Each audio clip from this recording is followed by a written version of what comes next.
The first thing that you're going to see is our basic interface, the default one. And for reference, up here, there are going to be some smooth curves that you see representing the predictions of the baseline model, which is most standard in epidemiology. They're called compartmental models. This is an SEIR model. And what that stands for is S is susceptible, that's the blue curve. E is exposed, that's people who have become exposed but they're still incubating. And then they become infectious, that's the red curve. And finally, they recover, and that's the green curve. So over time, by the 100th day or so, you see that a lot of the population has gone from being susceptible to actually one of the other states, so they become exposed and infected. And the numbers of people who are infected and exposed have been growing. And over time, eventually, most of the population in this prediction by day 200 or so, most of them have already been not only exposed and infected, but have recovered. So to start a run, what's going to happen is that we're going to create a population of individual agents. These are humans. And right now we've set it up so that there are 200 humans initially. 198 of them are susceptible. And initially, there are 2 infected ones. And those are, in this picture, the 2 red dots that you see over here. So another thing I'd like us to look at in this control over here is what are the mask characteristics. So the mask characteristics here say, on the one hand, I've set the slider so that it's 70% effective in terms of the mask transmission rate. So if I put on a mask, that says that when I am expelling, when I'm exhaling, the mask is only effective at stopping 70% of the droplets carrying the viruses from getting through. And that corresponds to the fact that we're talking about potentially even homemade masks, right? So we want to show you that wearing masks, it doesn't have to be those big fancy N95s. Even if we get everybody who's wearing masks to be wearing these masks that are 70% effective in terms of stopping your transmission, and also in terms of absorption, we'll assume that it's only 70% effective in stopping droplets carrying viruses on the way in. We're going to start letting simulations like this run. All of the dots are just going to start moving. Now, what we're seeing here is this population. You can see the clusters over here. They're growing.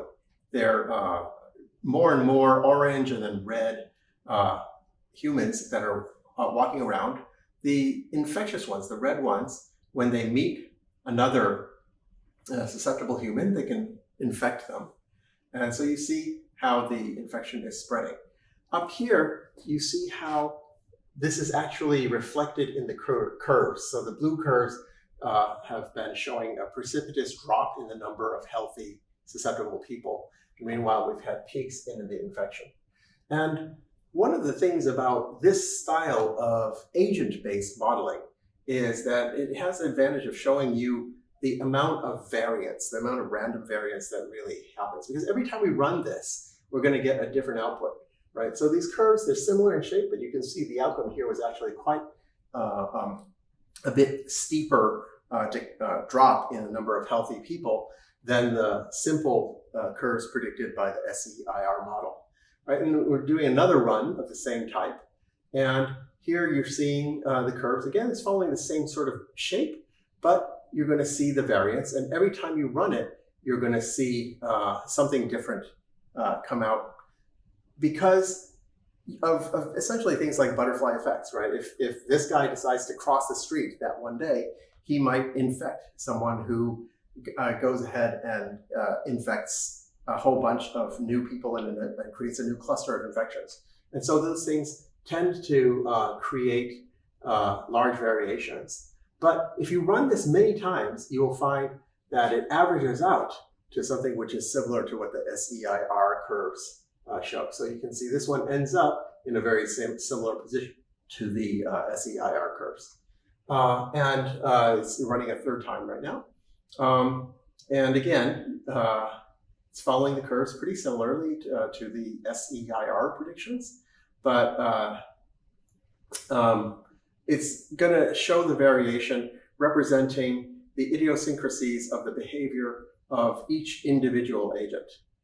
You can go ahead and play with this on your own and watch the variations. If you get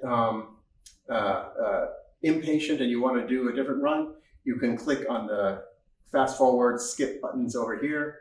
You can also pause or stop and hit play to restart a new simulation. So let's go ahead and let's consider what happens when the population starts wearing masks, because that's what we're interested in here. So let's start a new run where the population is all wearing masks. I've gone ahead and set the slider down here to 100% of the population wearing masks. And so you can see, if you look closely here, all those little dots are now wearing little white masks. And look what happens to the curves, right? The masks are, even though we set those masks to be only 70% effective, meaning that they're only stopping 70% of the droplets from getting through in either direction for transmission or absorption. That is enough to significantly cut down on the rate of virus spread. And so this is super important because it's helping buy time for the hospitals, right? The peak of the red curve is much lower than before, so we don't overload the hospitals. And also it helps buy us time to develop treatment and vaccines and other things that are just going to take us still many months or a year or more to develop. So we're going to start another run now, and I've set the slider back down to 0. So initially the population is not wearing masks, but now on day 50, suddenly I move the slider to 90%. So this means that on day 50, we've got most of the population wearing masks. And look what happens to the curve. So the curve was, the blue curve was dropping precipitously, but once we mask the population, we sharply start arresting that spread, that rate of spread. And this means that even if we didn't start masking up everybody on the first day, by day 50, we still have a chance to significantly reduce the effects of the spread, the rate of spread, and to control that red curve to keep the load on the hospitals down. So now let's consider what happens if we mask everybody up at day 50-ish again, but let's say that it's not 90% of the population, it's only 50% of the population that have masked up. What happens in that case? So this is a very common scenario where, maybe that somebody has said, maybe the government has said, oh yeah, you can wear masks, but there's no real push for everybody to be wearing masks. And what you see is that on average, you do not have anywhere near as good a chance of containing that rate of spread. 50% of people being masked is just not enough to have a significant enough effect on the exponential rate of growth that this sort of infectious spread happens. This is why it's so important not just to encourage masking, but to encourage universal masking. We want 80% or more of the population wearing masks, even homemade masks, in order to make a difference significantly. And so here again, we've got a run where we started at 0 with nobody wearing masks, but instead of day 50, we wait until around day 75 to say that people should be wearing masks. Again, look what happens. If we don't move fast enough, not enough of the population is wearing masks in time to arrest that rate of spread. Again, on average, if you do many of these runs, you will observe that we really do not want to take the chances of waiting until day 75 or at day 50, getting people to wear masks, but only sort of half of the population is wearing masks. Neither one of those approaches is really good enough. We need, by day 50, to be getting people wearing masks universally, at least 80–90% of the population. They can be homemade masks, it's no problem. There are plenty of instructions that we can point you at to make your own homemade mask without a sewing machine that is just as effective as a surgical mask for protecting your community. Remember again, when we mask up, it's not so much to protect yourself as doing your part to help protect your community.